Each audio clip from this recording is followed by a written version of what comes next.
There is a photograph hidden in the false bottom of a toolbox in a small auto shop in Providence, Rhode Island, and by the time this story is over, that photograph will decide whether a man loses everything he spent 12 years building. But on a cold Tuesday afternoon in October, nobody knows it exists yet. All anyone sees is a quiet man behind a counter, and the man who has just walked in to threaten him. Danny Reyes didn't look up right away when the bell over the door rang. He never did. Looking up too fast was the kind of thing that used to get people noticed, and Danny had spent a long time learning not to be noticed. "Afternoon," he said, wiping his hands on a rag before he raised his eyes. Sal Grasso didn't return the greeting. He walked the narrow aisle of Reyes Auto and Hardware slowly, running 2 fingers along a shelf of wiper blades like he was inspecting merchandise instead of a man. "Nice place," Sal said. 7 years, and never once late on a payment. Mr. Moretti appreciates that kind of consistency. 7 years, and never once late on a payment. Sal smiled the way men smile when the smile isn't for you. Mr. Moretti appreciates that kind of consistency. Danny set the rag down. Behind him, through the open door to the back office, his daughter's backpack sat on a stool where she'd left it that morning, a small, ordinary detail that suddenly felt like it mattered. "I don't know a Mr. Moretti," Danny said. "You will." The bell rang again as Sal left, and the shop went quiet in a way it hadn't been quiet in a long time. Danny stood very still for a moment, the way a man stands when an old, familiar kind of fear has just walked back into his life, a fear he thought he'd buried 12 years ago, in a different name, in a different life. He had no idea yet how close the past actually was. To understand why that 5-minute visit shook a man who didn't shake easily, you have to understand what Danny Reyes had built since. Every morning for the last 7 years had followed the same rhythm, small, deliberate, almost sacred in its ordinariness. Coffee at 6:15. Mia's lunch packed by 6:40, peanut butter on Mondays and Wednesdays, because that was the rule she'd made when she was 7 and never let him break. The walk to Ashford Hill Elementary, her hand in his until the exact half block where she decided she was too old for that anymore. He was a single dad raising a 10-year-old alone in a 2-bedroom rental with a photograph of her mother on the kitchen table, and some mornings that was the whole of what he wanted from life, nothing more complicated than getting her to school on time and keeping the lights on. At the shop, Teresa Alvarez from the diner next door would knock twice on the wall between their buildings, which meant coffee was on, and Danny would go over during the slow hour and she'd ask him nothing more dangerous. Teresa had been watching Danny and Mia for years with the quiet, careful attention of someone who suspected there was more to a man than he let on, and had decided, out of respect, never to ask. There had been exactly one evening, almost 4 years ago, when she'd come close. Mia had been running a fever, and Danny had shown up at the diner's back door at 11 at night asking to borrow a thermometer, his hands shaking in a way that had nothing to do with worry over a fever. Teresa had looked at him for a long moment and said, simply, "Whatever you're carrying, you don't have to carry it alone." He'd thanked her and never answered the question underneath the sentence, and she'd never asked it again. It was, in its own way, the closest thing to trust either of them had offered. Nobody on Ashford Hill knew that the quiet man who fixed their cars and sold them hardware had once gone by a different name. Nobody knew that 7 years of ordinary mornings had been built, brick by brick, on top of a life he deliberately erased, a toolbox with a false bottom, a scar above his eyebrow he told people came from a car accident, a silence around anything before the shop opened that people had simply learned to respect. Which was exactly how he needed it to stay. Vince Moretti came to the shop himself 3 days later, and that was the first sign that this wasn't an ordinary shakedown. He was tall in a way that had started to look like illness more than height, silver hair combed back, a dark wool coat buttoned to the throat despite the shop's heat. He didn't raise his voice. Men like Vince rarely needed to. "Mr. Reyes." He said it like he already knew it wasn't the whole truth. "I'll be direct, because I don't have the patience I used to." My operation needs your business. Not your money, Doe, your books. Clean receipts. Real transactions passing through a place nobody looks twice at. I'm not interested. Danny said. I didn't ask if you were interested. Vince's eyes moved once, briefly, toward the office door, toward the backpack on the stool. I asked for your cooperation.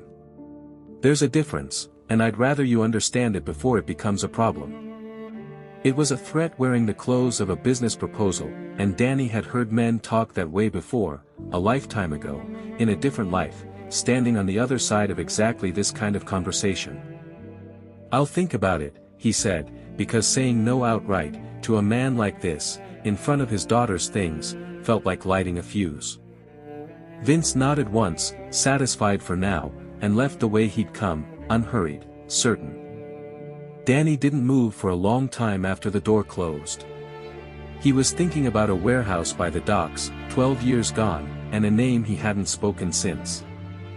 The escalation, when it came, didn't come as violence. It came as pressure applied to the exact seams of an ordinary life, which was, Danny understood with a cold, sinking recognition, far more frightening than violence would have been. His insurance broker called to say his policy was under review, effective immediately, for reasons nobody could quite explain. A supplier he'd used for 6 years suddenly couldn't fill his order. And on a Thursday afternoon, walking the 4 blocks from Ashford Hill Elementary with her yellow backpack over one shoulder, Mia noticed a man in a leather jacket parked across from the school who didn't get out of his car, and didn't leave, for the better part of 20 minutes. She didn't know who Sal Grasso was. She just knew, the way children sometimes know things before adults tell them, that something about the day felt wrong, and she ran the last block home, her backpack bouncing against her spine, not stopping until she reached the shop's front door and saw her father look up, and felt, without knowing why, instantly safer. Danny noticed she was out of breath. He noticed the way she glanced back at the street before she came inside. He didn't ask her why, not that night, he simply locked the front door 10 minutes earlier than usual, and told himself it meant nothing, and didn't believe it. That night, after she was asleep, Danny sat at the kitchen table with his phone in his hand for 11 minutes before he finally made the call he'd promised himself he'd never make again. It's me. It's Danny. I need to talk to Frank. There was a long pause on the other end, the sound of a man recognizing a voice he hadn't heard in over a decade. Danny. Frank Delgado's voice had aged, gone gravelly, careful. I always figured if you ever called again, it wouldn't be good news. It's not. Danny told him enough, not everything, not yet, and Frank listened the way a retired captain listens to a report he already suspects is going to cost him sleep. Whatever this is, Frank said finally, you did not survive 12 years under a different name just to lose it to a man who doesn't know who you are. He might, Danny said quietly. He might know soon. He was more right than he understood. While Danny lay awake that night, 3 miles away, Sal Grasso was sitting in the back office of the Society Club with a folder open under a single dim lamp, doing exactly the kind of quiet, thorough work Vince had trained him to do, because a man who'd survived running a dying operation this long didn't threaten people without knowing exactly who he was threatening. The paper trail on Danny Reyes went back 7 years and not 1 day further. No childhood address. No employment history before the shop's opening.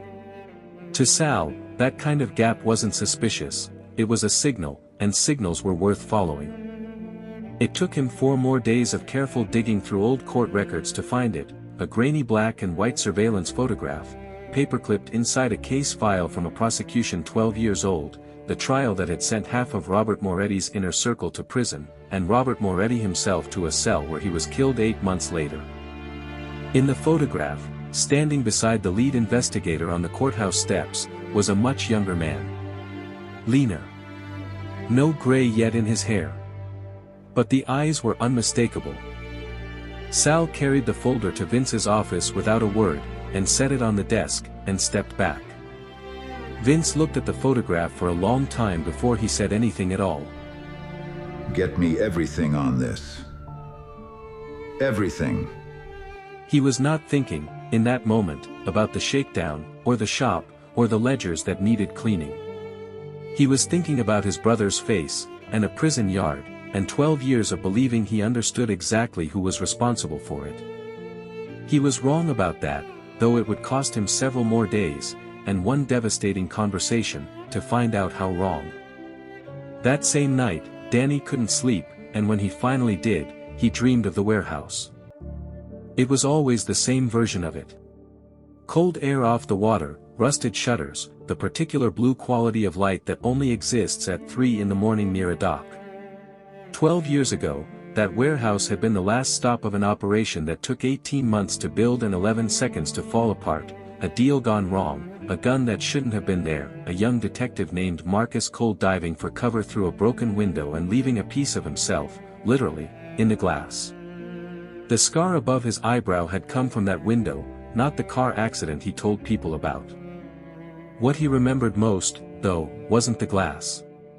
It was Frank's voice on the radio afterward, flat and controlled in the way commanders learn to sound when they're not controlled at all, telling him the operation was over, the case was made, and it was time to disappear, to become someone else, completely, starting that same night. Danny remembered asking, in the back of an unmarked car with blood still drying above his eye, what would happen to the men who'd be sentenced because of what he'd found. Frank hadn't answered.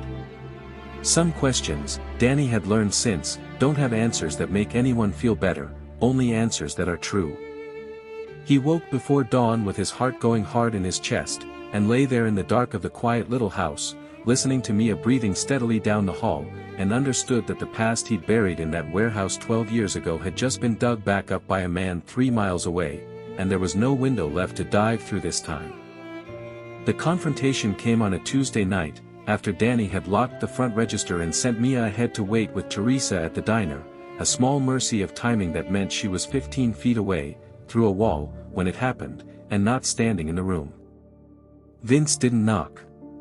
He let himself in through the back, the way a man does when he no longer sees the point in pretending politeness matters. He set the folder on the counter without a word. Danny looked down at the photograph of himself, 12 years younger, standing outside a courthouse beside a man he hadn't spoken to since, and felt something in his chest go very still and very cold. Marcus Cole, Vince said, testing the name like an old wound. That's who put my brother away. That's who you were. That's who I was, Danny said. He didn't reach for the toolbox, didn't reach for anything. There was nothing left to hide behind. I'm not him anymore. You testified. You built the case. You watched him go to prison, and 8 months later he was dead on a concrete floor because nobody in your department cared enough to keep him alive.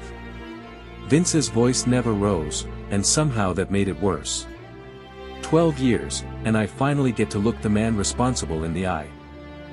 I wasn't responsible for what happened to Robert.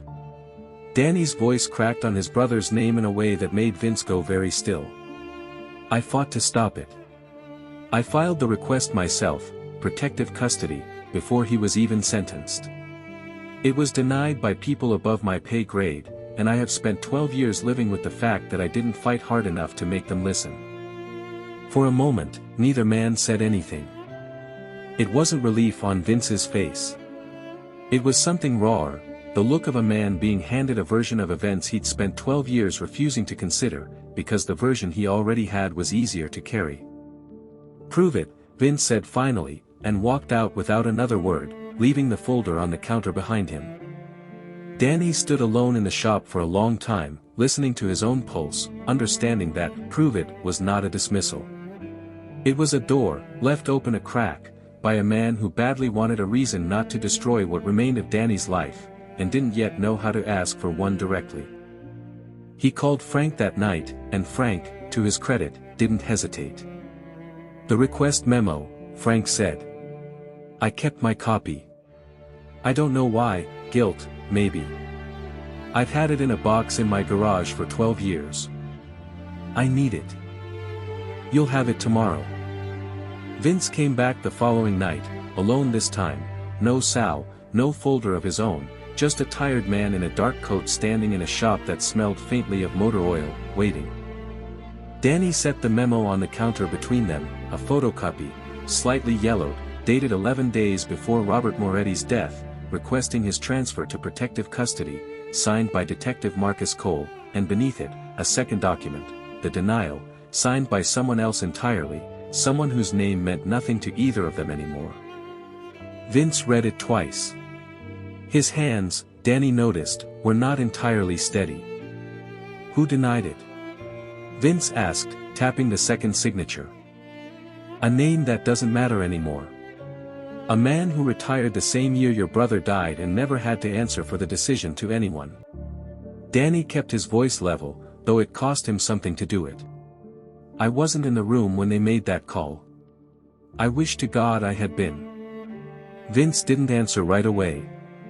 He set the memo down on the counter, next to the photograph that had started all of this, and looked at the two documents together, the case that ended his brother's life, and the request that tried, too late, to save it. I spent 12 years hating the man who put my brother in that cell. I never once let myself imagine that same man tried to keep him alive. It doesn't change what happened to him, Danny said. I know that. I've never once told myself it does. No. Vince folded the memo carefully, like something that deserved to be handled gently now. It doesn't. He didn't apologize. He didn't offer his hand. He simply stood there for a long moment, an old man carrying a grief he'd redirected into control for over a decade, now finally, briefly, forced to feel it directly, and then he turned and walked out into the cold, and this time, he didn't come back. Sal heard about it the next morning, in 4 short sentences from Vince that he didn't ask to have explained. The shop's off the list. Permanently. Nobody touches it, nobody mentions it, nobody asks why. Sal didn't ask why. He'd learned a long time ago not to. For Danny, the end of the threat didn't arrive as celebration. It arrived as the quiet, uneasy exhale of a man who understood that nothing had actually been resolved, only stopped. Robert Moretti was still dead. The 12 years Danny had spent grieving a mistake that wasn't fully his to carry were still 12 years he wasn't getting back. And somewhere across the city, a dying man was sitting with a truth he'd spent over a decade refusing to let himself see. There was no friendship in it. No redemption arc where two enemies became something warmer. Just the absence of a threat, and the strange, heavy peace of having told the truth to the one person who most needed, and least wanted, to hear it. Weeks later, on a bright, ordinary Thursday, Danny stood at the back of the school gymnasium at Mia's fall assembly, watching his daughter read a poem she'd written about her mother, her voice small and steady under the fluorescent lights. He wasn't thinking about Vince Moretti. He wasn't thinking about a photograph in a toolbox, or a name he hadn't spoken in 12 years, or a debt that would never fully be settled. He was thinking about how ordinary the moment felt, and how hard he'd fought, without ever telling her, to make sure it stayed that way. Driving home that evening, he passed a dark sedan parked across from the shop, the same model Vince always rode in. It didn't slow down. It didn't stop. It simply passed, the way any car passes on any ordinary street, and kept going. Danny watched it in the rearview mirror until it turned the corner and disappeared, and understood, without a single word ever having been exchanged, exactly what that meant. He didn't tell Mia any of it that night. He probably never would. He tucked her in, turned off the hallway light, and stood for a moment in the quiet of the house he'd built out of a name that wasn't even his, a single dad, an ordinary shop, an ordinary life, chosen and rebuilt, one deliberate morning at a time. The past hadn't disappeared.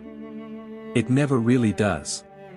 Somewhere across the city, an old man was living out whatever time he had left carrying a truth he'd resisted for 12 years, and Danny understood, in a way he hadn't before, that Vince's restraint hadn't been mercy exactly, it had been the closest thing to grief a man like that knew how to show. Neither of them would ever call it forgiveness. It didn't need a name to be real.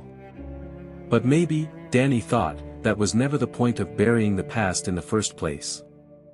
Maybe the point was simply this, to keep choosing, every single day, not to become it again. And maybe that's the real question worth sitting with, not whether the people we used to be can ever truly be buried, but whether it matters, so long as we keep choosing, every day, to be someone else.